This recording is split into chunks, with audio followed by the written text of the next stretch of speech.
ꯑꯍꯥꯟꯕꯃꯛꯇꯗ ꯃꯤꯔꯦꯜꯒꯤ ꯃꯤꯡꯁꯦꯜ YouTube channel ꯑꯁꯤꯒꯤ ꯃꯥꯏꯀꯩꯗꯒꯤ ꯃꯌꯥꯝꯕꯨ ꯕꯤꯀꯥꯁ ꯑꯦꯟꯕꯤꯑꯦꯁꯅ ꯏꯀꯣꯛꯅꯣꯅ ꯇꯔꯥꯝ ꯅꯣꯛꯆꯔꯤ ꯃꯌꯥꯝꯒꯤ ꯃꯐꯝꯗ ꯈꯨꯗꯣꯜ ꯇꯝꯖꯅꯕꯒꯤꯗꯃꯛꯇ ꯌꯥꯏꯇꯝꯕ ꯍꯥꯏꯔꯤꯕ ꯋꯥꯔꯤ ꯑꯁꯤꯒꯤ 784 ꯁꯨꯕ ꯁꯔꯨꯛ ꯑꯗꯨ ꯄꯨꯗꯨꯅ ꯂꯥꯛꯆꯔꯤ ꯋꯥꯔꯤ ꯑꯁꯤ ꯀꯔꯤ ꯑꯣꯏꯔꯛꯄ ꯀꯔꯤ ꯊꯣꯔꯛꯄ ꯍꯥꯏꯕꯗꯨ ꯍꯧꯖꯤꯛ ꯃꯌꯥꯝ ꯄꯨꯟꯅ ꯇꯥꯃꯤꯟꯅꯔꯒ ꯑꯃꯨꯛ ꯈꯪꯃꯤꯟꯅꯔꯁꯤꯗꯣ ꯃꯤꯔꯝ ꯂꯦꯟꯗꯅꯤ ꯉꯪꯔꯥꯅꯕ ꯀꯣꯔꯧ ꯃꯍꯥꯛꯅ ꯅꯣꯡꯃꯗꯨ ꯑꯇꯤꯌꯥ ꯊꯛꯇꯒꯤ ꯊꯣꯔꯛꯂꯤ ꯅꯣꯡꯃ ꯃꯄꯨꯡ ꯐꯥꯅ ꯍꯧꯖꯤꯟꯈ꯭ꯔꯕꯁꯤꯗꯗꯤ ꯆꯥꯎꯔꯕ ꯀꯩꯔꯦꯜ ꯀꯩꯖꯥꯎꯗꯨꯒꯤ ꯃꯊꯛꯇ ꯁꯤꯝꯂꯥ ꯇꯣꯡꯂꯒ ꯁꯅꯥꯈꯣꯜ ꯌꯧꯁꯤꯜꯂꯛꯂꯤ ꯁꯤꯝꯂꯥ ꯈꯨꯜ ꯑꯁꯤ ꯍꯦꯛ ꯆꯪꯁꯤꯟꯕꯒ ꯃꯁꯥꯗ ꯇꯨ ꯆꯨꯡꯈꯤꯕ ꯈꯪꯍꯧꯗꯕꯅꯤ ꯂꯩꯔꯛ ꯃꯁꯤꯗ ꯃꯤꯑꯣꯏ ꯑꯃꯅꯤꯁꯨ ꯏꯇꯥꯛ ꯇꯥꯛꯅ ꯆꯠꯄ ꯎꯔꯦ ꯃꯁꯥꯗ ꯃꯃꯥꯡꯒꯤ ꯃꯇꯝꯗ ꯁꯅꯥꯈꯣꯜꯗ ꯆꯪꯂꯛꯄꯗ ꯐꯥꯎꯗꯕ ꯏꯊꯤꯜ ꯑꯃꯗꯤ ꯑꯗꯨꯃꯛ ꯐꯥꯎꯔꯕ ꯑꯣꯏꯔꯤ ꯀꯩꯔꯦꯜ ꯀꯩꯖꯥꯎ ꯂꯩꯔꯤꯕ ꯃꯤꯁꯤꯡ ꯑꯁꯤꯕꯨ ꯂꯝꯕꯤꯗ ꯇꯔꯛ ꯆꯠꯂꯤꯕꯁꯤꯕꯨ ꯑꯩꯕꯨ ꯈꯪꯗꯕ ꯖꯥꯠꯂꯥ ꯈꯨꯂꯥꯛꯄꯤ ꯃꯈꯣꯏꯅꯗꯤ ꯈꯪꯂꯝꯒꯅꯤ ꯊꯥꯖꯗꯦ ꯑꯍꯜ ꯑꯣꯏꯕꯁꯨ ꯑꯃꯠꯇ ꯌꯥꯎꯗꯦ pakhang masya laisabi masya gumanga tamali laingam gi mayum tamna hekta sanglasi aduga laingam do mahaki mafamda khulak bibo ai sina jaramnaga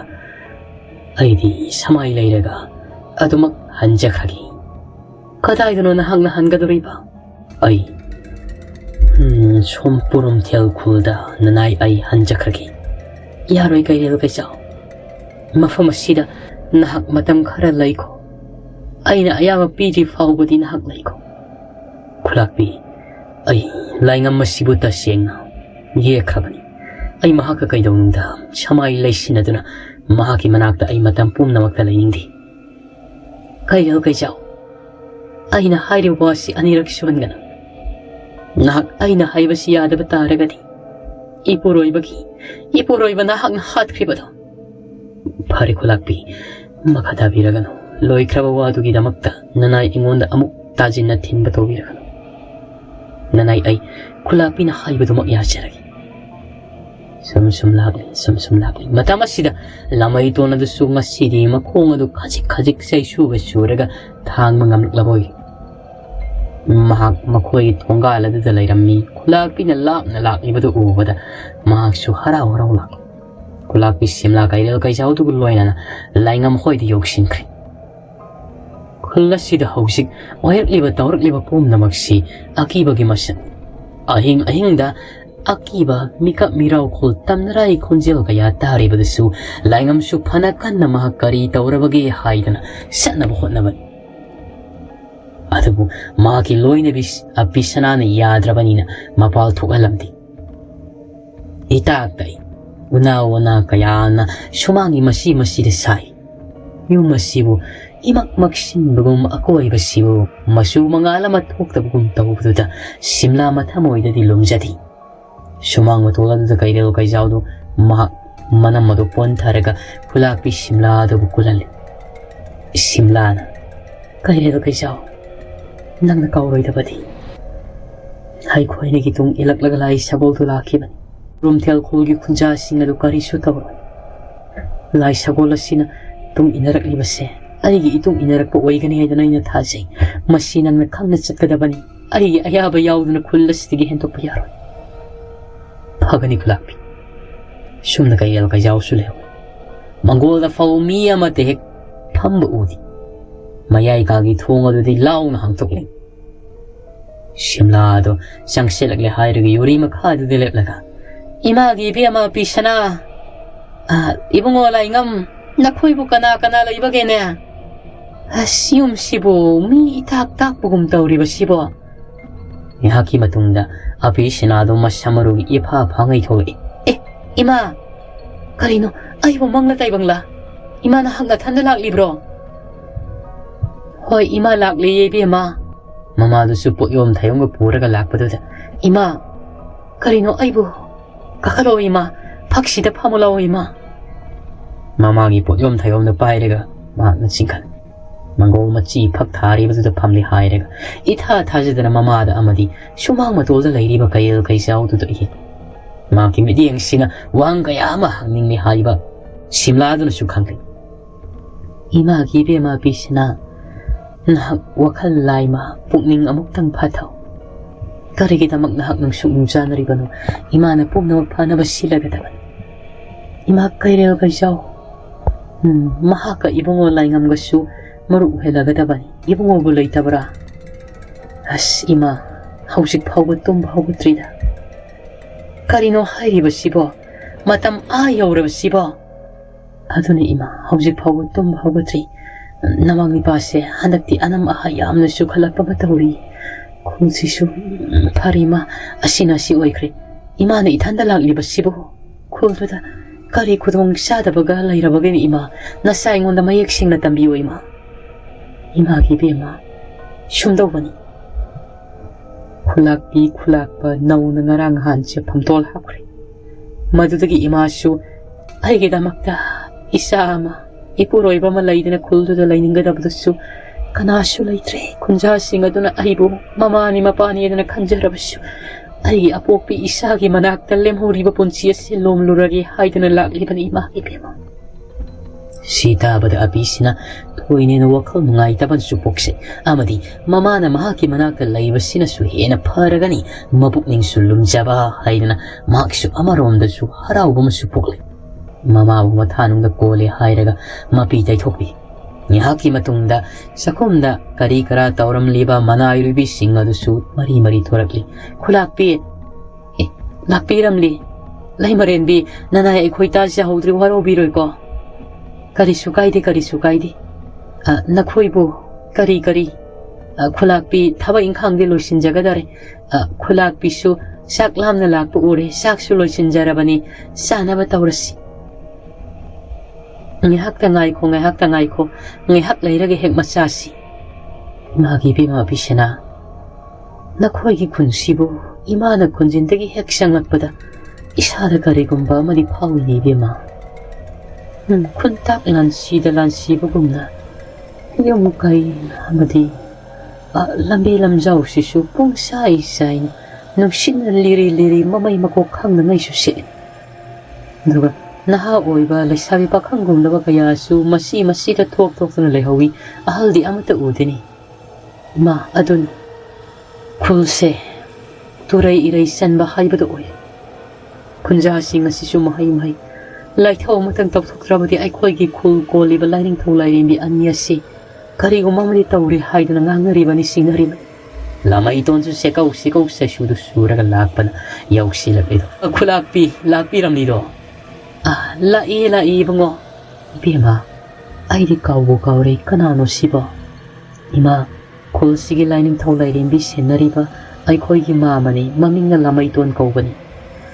Ibang nga lamay tuan, kakalaw. Masida pa mula. Lamay tuan dagi di simla nagharaghazik ahalwisin gani.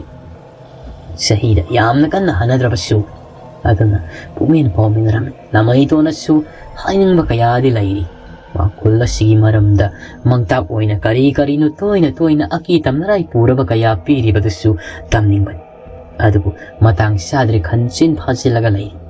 Sumna na kayo kay jaw dusu kol matol dusang lehay ragi isagol naman layri ba amadi. Mauro na bisagol na layri ba dubi managtas sang laga maghoy masel ingit pinaraga kari no pau paujin tong na bugum toy sum nagi sanga oira ba di kayo kay jaw sinan namsilaga ani se saraktam kragani adubo maghoy taibang miwoy baga wakal siano mana ba taibang sanga tu oy banina pungen pauwena na pau paujin tong na bugum toy matama simakdadi masamarugi ipa pamamakay masaga to nura itang-tang na laingang mato tumbahawal may hakam ko wow excel na na ay hayum sida ba taibang semi ba mapu amadi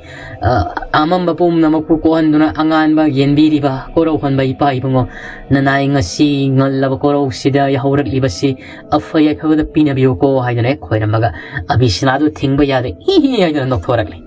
langam koy na maghutlaw na lay silak pada maniyambog simlalay na madud kangpre kangin kuday na may tadaraka soro singang ima ay na mas maruga to pangkalaga kuday na may palay sal mahaki matabang abu maung ka to ikay mi mong na makutun ro kanjan na nga tawri simlana ibunga karinon hanga tawram liba sibo Ima karisu taude. Imada karigi ikairibano. Isadi yahu ontok dengan kreda. Ngihak tabu sadaru sodona ibungo ngalini matamsya. Ima. Nasidi nasasya. Kangde yahu si kitang tengdokre ima. Masigidamag ima ay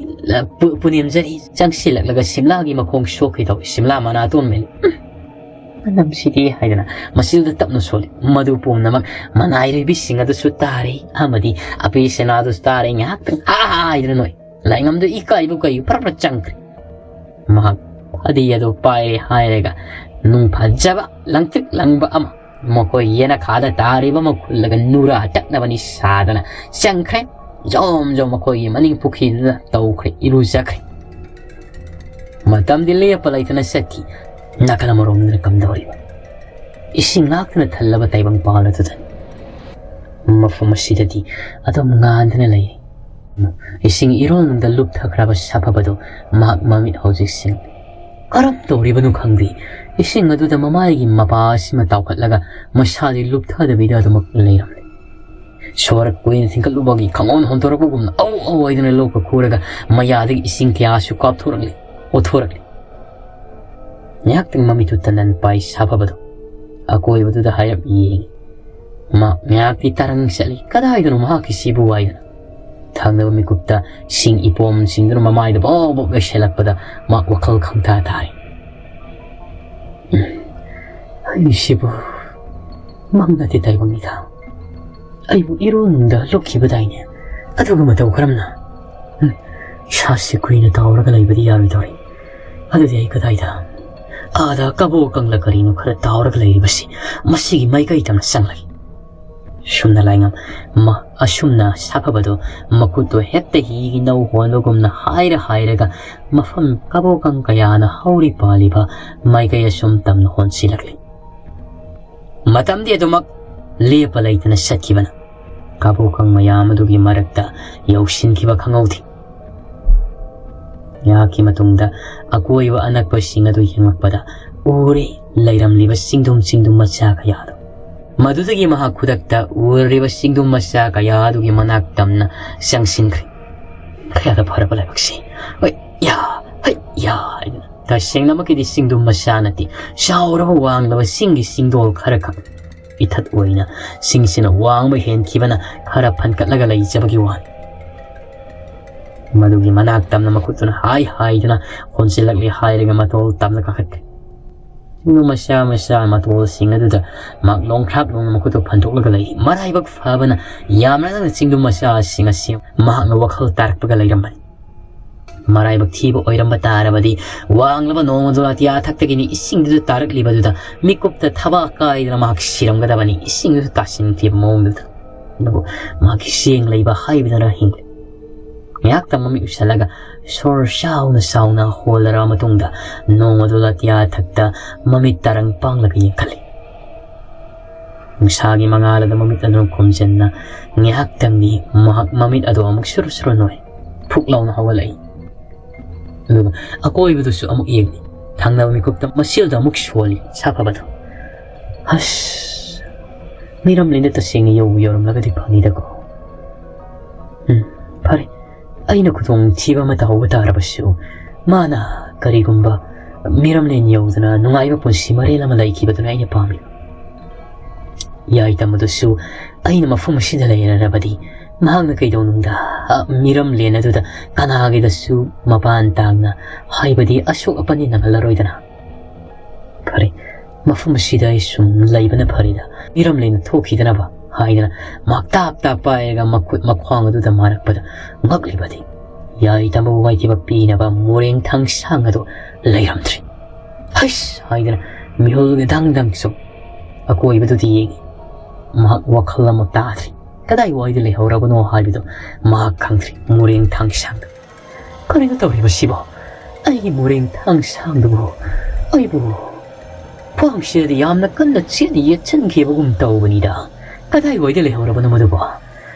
sida ba he taibang sibiba punana ai kwang sida laitriba sibo karam tawriba no masibo mureng tang sang ai laibakta kari botam lariba no mureng tang sang do 이래 가야다 와라 놈의 싱음 가야니 타고라가 싱어두도 웃거나 굿 아시나 아마디 짤기 와택 빠이나 호나가 방키바 아두가 빡라바 싱 이로는다 따름라가니 아이니 싱 이로는 부탁이바두다 똑레다나 무랭 당상하도나 아이기 팜들로 인하바 따라바디 마푸마시다 아이기 익나바 고윤 파타바 락바 따라바슈 아이기 익나밤 따망도 레빵 암로이더리바니 Madu yaudarbadi karino aina kulayo na sisinagada ba aidana sababa mga tarang siya na masina tuta moro meduna sole wakal naman taari tasing na muring tang siya nga si irunong na makwang da ilibat ang kumdudagin nantok lagat takrabara natragana karam taw kraba nakalamorom da na miram lena numitsak yung mata mahay ba to o sila yung makamata masina Nakalamorom na nakamdori, mapatuloy nilikuli ito ng lakriba. Kanabo. Maniya do, mapatuloy do, tiba fangamdi. Sana madilupa animag na mahakinak ita sagol tauraga su dumaglakli. Mani na singna ningay o iba tsatsi haiba mafam da tsatsata na su yengli. Mahaki matabak mayay ni yauriba. Iba do pakang magi mayek makuya do masyu mangal fudok pa taurakti. Matik niya ipapasil magum na tauri. Adano mapatuloy nilikuli ba pangda. Singna ba yaba layang mani haido na taja ba sing nakal satru yengli. Mamangi matamda mapatuloy na layang ba. Shaura ba sana kunung na layki ba do madugi may kay tiyabu haujikti mani mako ngauri kadai waida lai gadabano karom dabu ayam gadabano haida mahanga patchina kanki basuna tabanina numisimung kayani haukrabani haujikti numisimung kayani gi mamangdagi lukrabi tomishina mahag loktak turoban tari bakunladida mashani babu amuk nauna hinglakani haidana masu taret phungkhibado laire laikokki masu taret haujik phau hinglakpa ko walaiti ma ayuk su nungthil su numidang su laikai khumina sanglak kana mahaki kina pizza gadaba sa o kariwo nungsidana thenbirakpa kharadu sare hairaga sanglaba numising kharani ase mahak adumak sangna yenglaga lairibani sumang matola duda mahakna wana taktuglaga phungkribadu adubu haujik phauba kari sumasi lengakti angaubi hairidana mahakna taukribadu su kanamata munna khangmana tabanina mako goro numitsak ngbasida pongtino ngaraga sole karino aigi isani padubu hawalakti ni masya changsellaga ne leibakshi khudagi yengni ko makhut phaude thindorak lag hawat pa yaye banida aigi mangda hairam libaduga hawate haiduna sol tasengna maaki mamangda hairam libado machani pagi thawaina haiba nati adu oirabadi kanana haiba oigadoriba fatraba khoyum laina lango langdai lauraga mangtak aduda karigumba mo oiraknaba selak liba sala ngaubisida madumaksu sabsaba khangdriba haujik phawadi mawakol milkol saponglakpa kaidowa amata yaudribani matam dilli apalaitana sathi nakalamaromna kamdori yashanglaka matamdani kadai waida kontek khulzani numit kayani mamangdagi satkhaba laingamgi mateng pangba loiraga lai pariyado masama ko isang sangoi nohik naraba khonchela magal loinana hik sumasila duda sona kabi kadai waida no mahakna hausik lairadi yoling thanglaba kaisum sangamagi manamdani karam tawriba lai pari masamaki khulgi masamagna sagat sakhiba sana ko nungasigi kaisum sangasida lairariba matamasida khangawduna maki kaisum sangadugi mamangda maka masaksa manabaduna makhwang mele hairaga khangna nokni khanglabara haujikti nang khanglabara Aibu nangi pokminaba na nauni pa ni aidina kanjekiwa. Ay asing matanja piramduna nang na nahakilay si tadok na sakib mikub aduda ay na pum na maglanggoy sen krabani yengu. Nangi namang magtada kay sumsangsida tamliba nangi na nairoy ahum. Laybag ahum dagi laki amadi. Naki lay marendi tara marisu kay sumsangsing na namsilaraga tamli. Aduh haki kon ye paja singamadi singkoi ku fauba aina kudum sallara dur pan mani ngasi de haibi ge tajo aisi tanano haibdo ayasi nangi nasil na naunati ay asi nasil na naunati ay asing makoloy minglen lai pari kan na nobli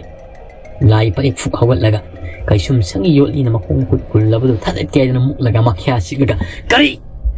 nang di ay koloy minglen lai pari ju thuang gada banati nang di manukha ni manukha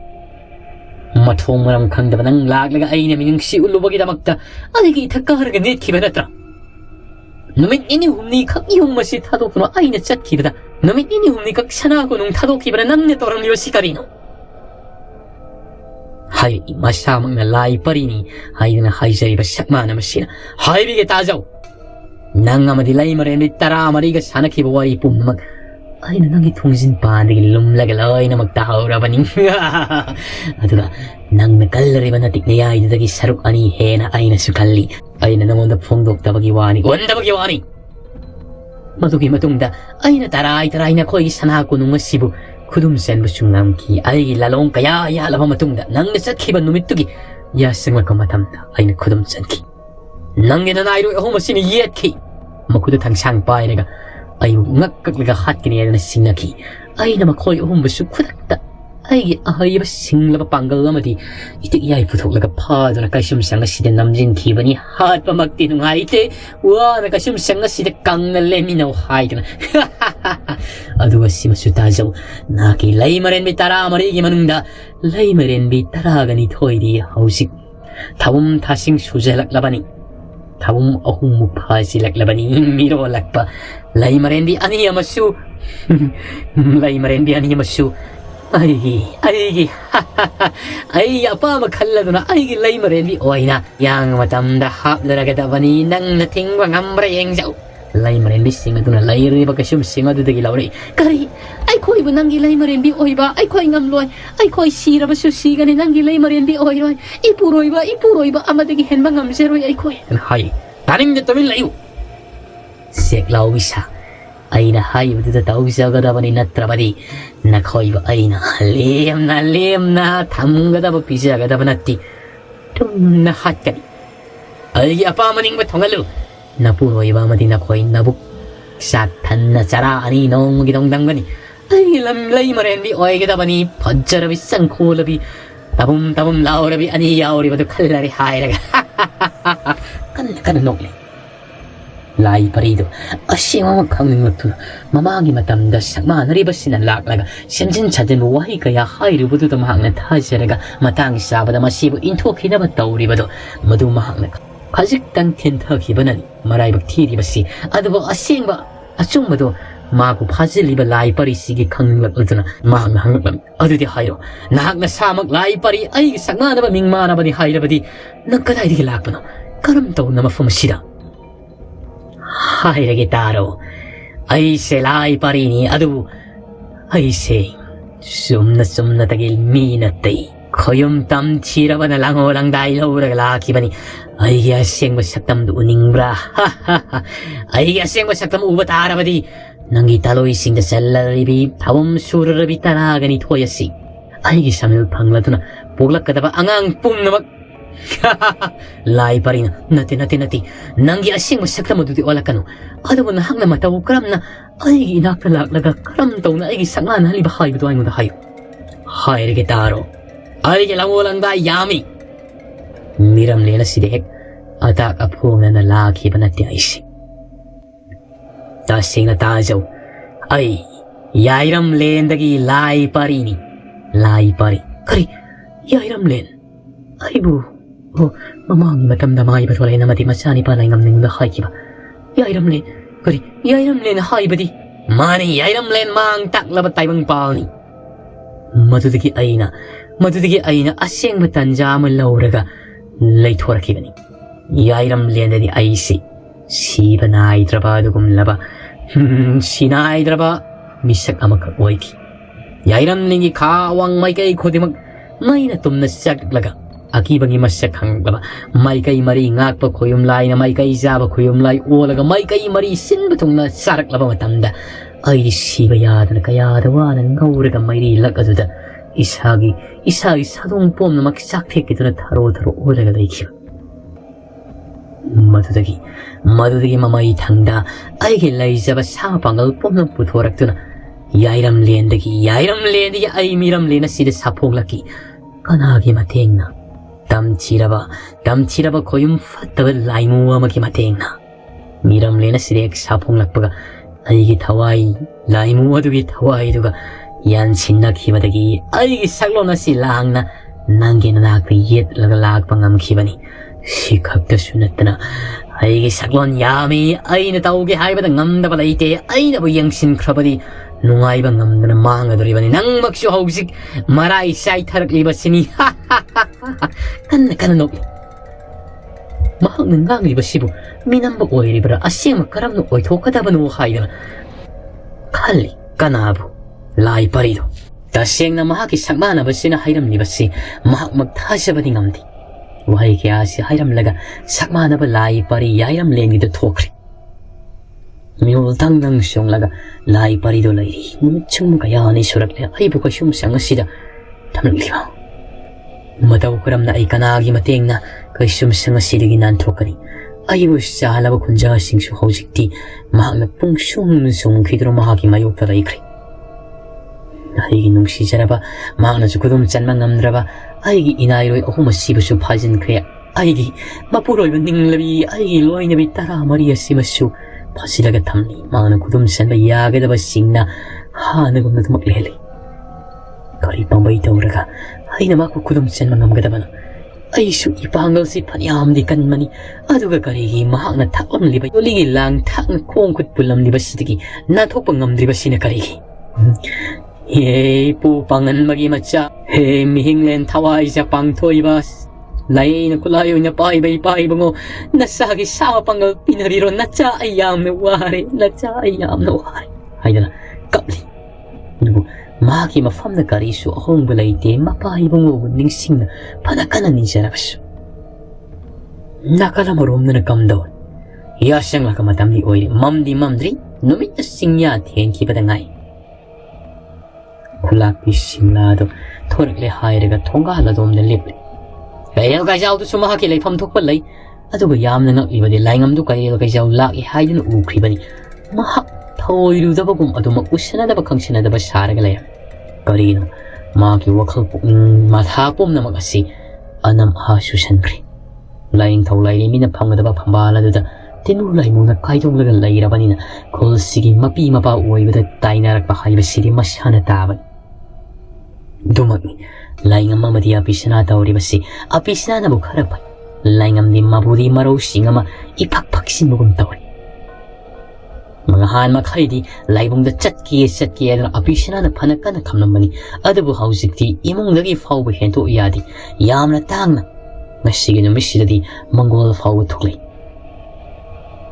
ꯊꯣꯔꯛꯏ ꯃꯅꯥꯏꯔꯨꯏꯕꯤ ꯑꯃꯒ ꯂꯩꯃꯔꯦꯟꯕꯤꯒꯤ꯫ ꯀꯅꯥꯕꯨ? ꯁꯤꯝꯂꯥꯅ꯫ ꯊꯣꯡꯒꯥꯜ ꯑꯗꯨꯗ ꯂꯦꯞꯂꯦ ꯍꯥꯏꯔꯒ ꯈꯥ ꯑꯋꯥꯡ ꯂꯝꯕꯤ ꯑꯁꯥꯡꯕꯗꯨꯗ ꯌꯦꯡꯂꯤ꯫ ꯁꯤꯝꯂꯥꯅ, ꯏꯕꯦꯝꯃ, ꯅꯈꯣꯏꯒꯤ ꯌꯨꯝꯗꯤ ꯃꯐꯝꯁꯤꯗꯒꯤ ꯀꯌꯥꯝ ꯂꯥꯞꯄꯤ? ꯈꯨꯂꯥꯛꯄꯤ,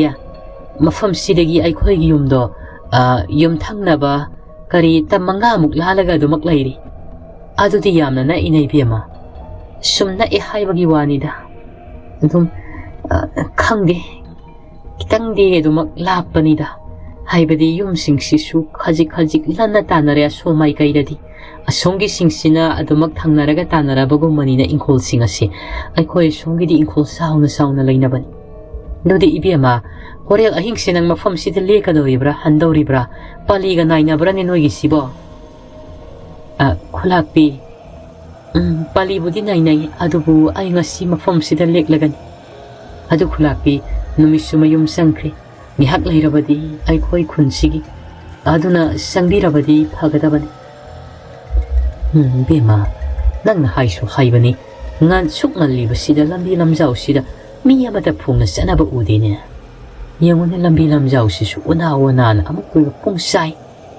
ꯁꯤꯕꯨ ꯅꯈꯣꯏꯕꯨ ꯈꯨꯟꯖꯥ ꯃꯤꯌꯥꯝꯁꯨ ꯌꯥꯝꯂꯤꯕꯅꯤ, ꯌꯣꯠꯊꯥꯡ ꯄꯥꯏꯅꯔꯒ ꯎꯔꯣꯡ ꯁꯨꯝꯁꯤꯠ ꯑꯃꯃꯝ ꯄꯥꯏꯔꯒ ꯁꯤꯊꯣꯛꯅꯕꯁꯨ ꯌꯥꯏꯅ ꯅꯣꯏꯁꯨ꯫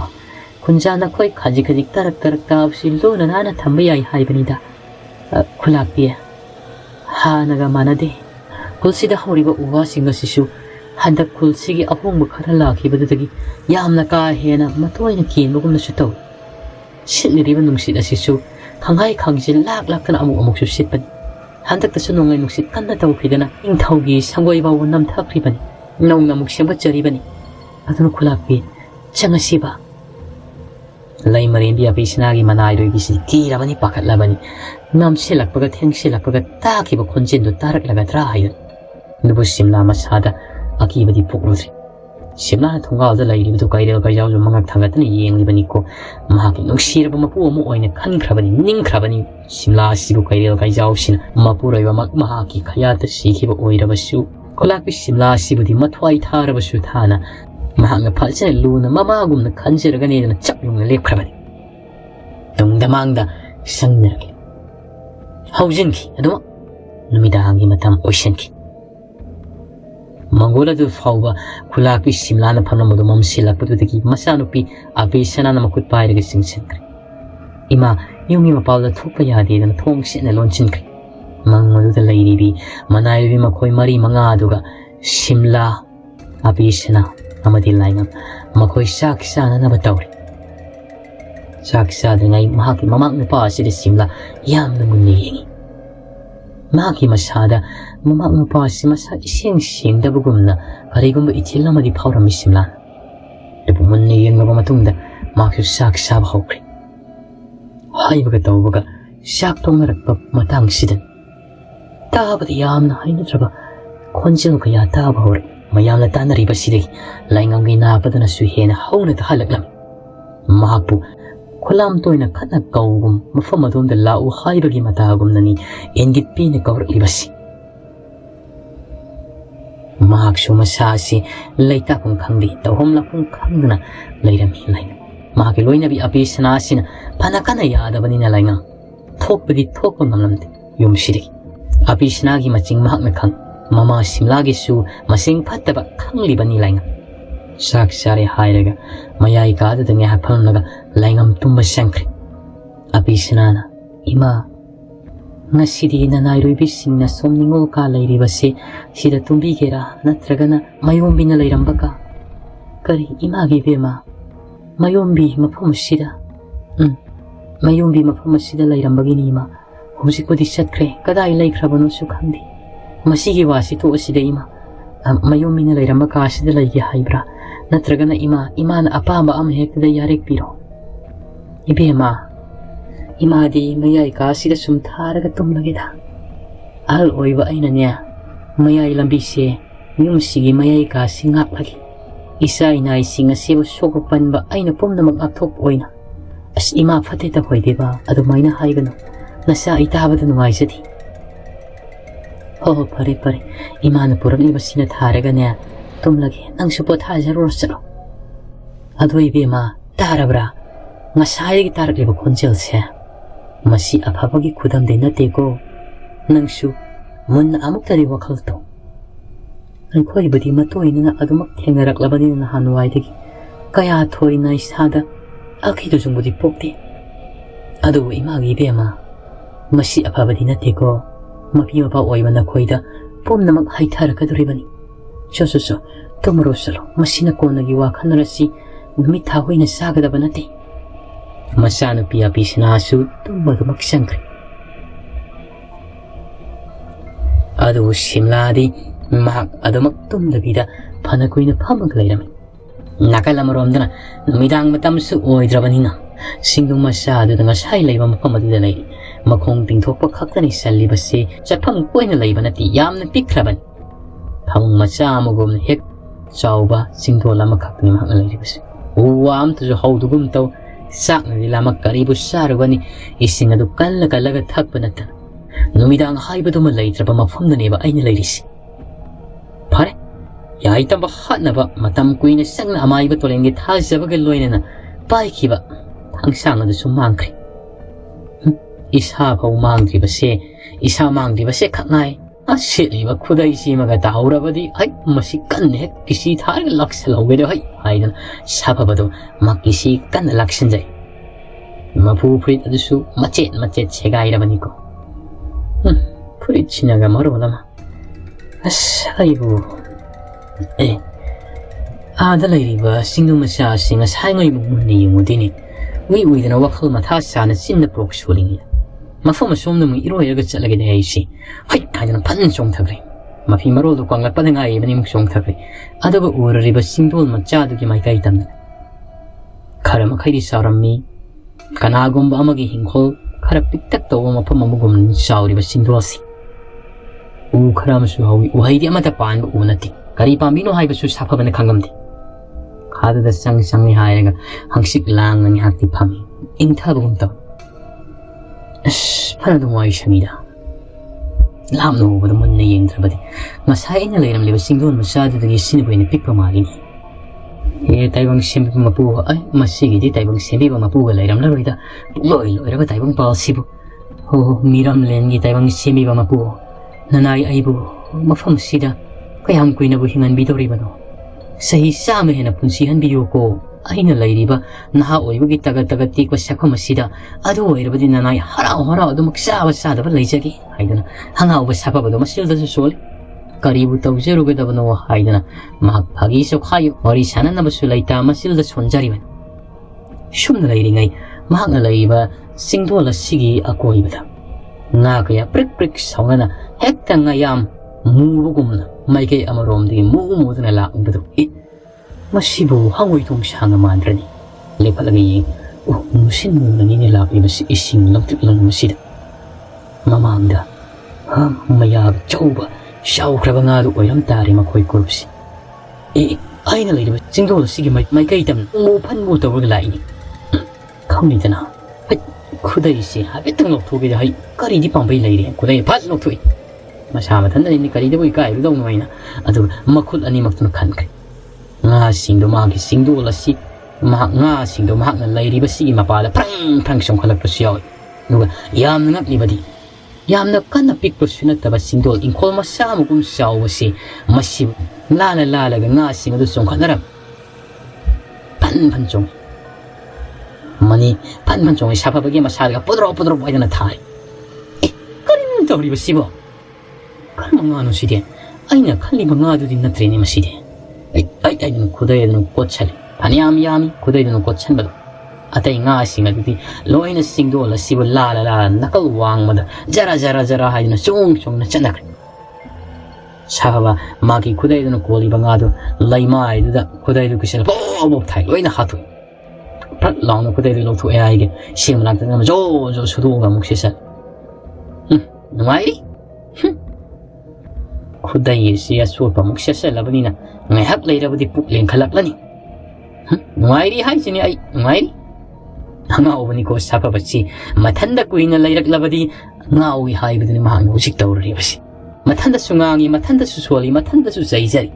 khudaina long khonbu gumna lauthuk laga kon khrabani ko leika ngasida aduga nga phari bani kayagi matik mathong sa dagi ai bu sapa basi nga singado khajik khappasu yauri masai gopto adu anam manadi khengnai mutana si magagi sapap sang silaga ta pa khali sage den taw hingna saba tali masi nga sidi nga hing manam si amna kalli karam taw sige sidi as hokse phukka maina ayamo mayamu yo lorugo duriban mai khetchu leibana taba sikhangre da sapa bana gi punsi si akoi badu di haurliba u khara sidagi mana akang makya tari badu di ure sakang basing su lairi badu urakpadi prap mahak changkre ado prek usakang basing do thatle sakang bising du loina na una sing su pulak na khomje lai ga manang du tham mai di karam na hawan gani haidana mahak asum wakhal ta num shoma di ta bu di mai sibu karam na hawan ga duri banu tawri basiba karam tawni na mamai du laira ga yang pada mahang na nga thari bu usi masine yang salon munni yang sen bada usi mari sangna masing panba dikumlo makhala mo oy masing maku hudo ko makai machet amlayam jet lawn hek set laga mang law tin sing thok matam da phaniam sangkat na mathak adom phaw masing do chak madagi makhya sing ya hairaga ngahak tang di sapaba law tin sing ugi makhom dagi masing machet na maset laga sing du uton phaw jara lak laga masing phaniam sang loina mak tare kola yamna kan bazani dana masigi ugi masing side ꯁꯧꯒ꯭ꯔꯤꯗꯁꯨ ꯃꯁꯤꯡꯅ ꯊꯧꯔꯤ ꯂꯣꯟꯕ ꯌꯥꯕ ꯁꯧꯒ꯭ꯔꯤ ꯑꯃ ꯂꯩꯗꯥꯏꯅꯦ ꯃꯗꯨꯒꯤ ꯁꯧꯒ꯭ꯔꯤ ꯑꯗꯨꯒꯨꯝꯅ ꯃꯁꯤꯒꯤ ꯎꯁꯤꯁꯨ ꯃꯀꯨ ꯈꯨꯔꯒ ꯁꯤꯖꯤꯟꯅꯕ ꯌꯥꯕ ꯑꯣꯏꯕꯖꯥꯠꯅꯤꯗꯅ ꯀꯜꯂꯤ ꯈꯪꯒꯅꯤꯗꯅ ꯍꯥꯏꯗꯅ ꯃꯍꯥꯛ ꯎꯁꯥ ꯀꯪꯕ ꯃꯍꯥꯛ ꯎꯁꯥ ꯁꯣꯠ ꯁꯣꯠ ꯂꯥꯎꯕ ꯀꯣꯜꯂꯁꯨ ꯌꯥꯕꯒꯤ ꯃꯑꯣꯡꯗ ꯃꯗꯨꯗ ꯉꯁꯥꯏꯒꯤ ꯃꯍꯥꯛꯅ ꯎꯒꯤ ꯃꯁꯤꯡ ꯑꯗꯨ ꯂꯩꯔꯨꯡ ꯇꯦꯟꯖꯩꯒꯤ ꯃꯑꯣꯡꯗ ꯌꯦꯠꯁꯟꯈ꯭ꯔꯦ ꯌꯥꯝꯅ ꯂꯤꯡꯅ ꯌꯦꯠꯂꯤ ꯃꯁꯤ ꯑꯣꯏꯕ ꯌꯥꯔꯅꯤ ꯑꯗꯨꯗꯤ ꯃꯁꯤꯒꯤ ꯎ ꯑꯀꯪꯕ ꯑꯃ ꯂꯩꯔꯤꯕꯁꯤꯗ ꯃꯩꯕꯤ ꯃꯩꯕꯥ ꯁꯤꯡꯕꯒꯤ ꯃꯑꯣꯡꯗ ꯃꯁꯤ ꯎ ꯑꯀꯪꯕꯒꯤ ꯈꯔ ꯃꯄꯥ ꯆꯥꯔꯤꯕꯁꯤꯗ ꯁꯤꯡꯂꯒꯦ ꯑꯗꯨꯒ ꯎꯅꯥ ꯑꯀꯪꯕ ꯐꯣꯜꯂꯣꯏ ꯈꯔꯣꯏ ꯂꯩꯔꯤꯕꯁꯤꯗ ꯃꯁꯤ ꯇꯧꯔꯒ ꯃꯩ ꯆꯪꯈꯠꯂꯒ ꯍꯧꯕ ꯇꯥꯕꯅꯤ ꯀꯔꯤꯗꯤ ꯎꯄꯥꯏ ꯂꯩ ꯃꯐꯝ ꯑꯁꯤꯗ ꯅꯨꯡꯁꯨ ꯑꯃꯠꯇ ꯐꯪꯕ ꯅꯠꯇꯦ ꯑꯩꯒꯤ ꯂꯥꯏꯕꯛꯁꯤ ꯀꯣ ꯉꯥ ꯆꯥꯒꯗꯧꯔꯤꯕ꯭ꯔꯥ ꯈꯥꯎꯒꯣꯡꯅꯔꯒ ꯁꯤꯒꯗꯧꯔꯤꯕ꯭ꯔꯥ ꯃꯆꯤꯟꯗꯨꯗ ꯃꯨꯔꯨꯝ ꯁꯣꯜꯂꯤ ꯑꯗꯨꯒ ꯃꯍꯥꯛ ꯃꯩ ꯑꯗꯨ ꯍꯧꯅꯅꯕ ꯍꯥꯏꯗꯅ ꯀ꯭ꯔꯤ ꯍꯥꯏꯗꯅ ꯎ ꯑꯀꯪꯕꯒꯤ ꯃꯄꯥ ꯌꯦꯡꯉ ꯇꯛꯂꯤ ꯃꯩ ꯍꯧꯔꯛꯅꯕꯅꯤ ꯍꯥꯏꯗꯅ ꯇꯁꯦꯡꯅ ꯃꯍꯥꯛꯀꯤ ꯃꯅꯥꯛꯇꯒꯤ ꯈꯥꯏꯗꯣꯛꯇꯨꯅ ꯊꯣꯛꯈ꯭ꯔꯕ ꯃꯌꯣꯝꯕꯤ ꯑꯗꯨ ꯃꯤꯔꯝꯂꯦꯟꯕꯨ ꯌꯧꯔꯝꯒꯗꯧꯔꯤꯕ ꯖꯥꯠꯂ ꯅꯠꯇ꯭ꯔꯒꯅ ꯀꯔꯝꯕ ꯃꯐꯝꯗ ꯄꯜꯂꯒ ꯂꯩꯈ꯭ꯔꯕ ꯖꯥꯠꯂ ꯍꯧꯖꯤꯛ ꯐꯥꯎꯕꯗꯤ ꯑꯁꯣꯝ ꯃꯤꯔꯝꯂꯦꯟꯗ ꯃꯌꯣꯝꯕꯤ ꯈꯣꯡꯗꯥꯔꯛꯄꯒꯤ ꯃꯃꯤ ꯎꯕ ꯐꯪꯗ꯭ꯔꯤꯕꯅꯤ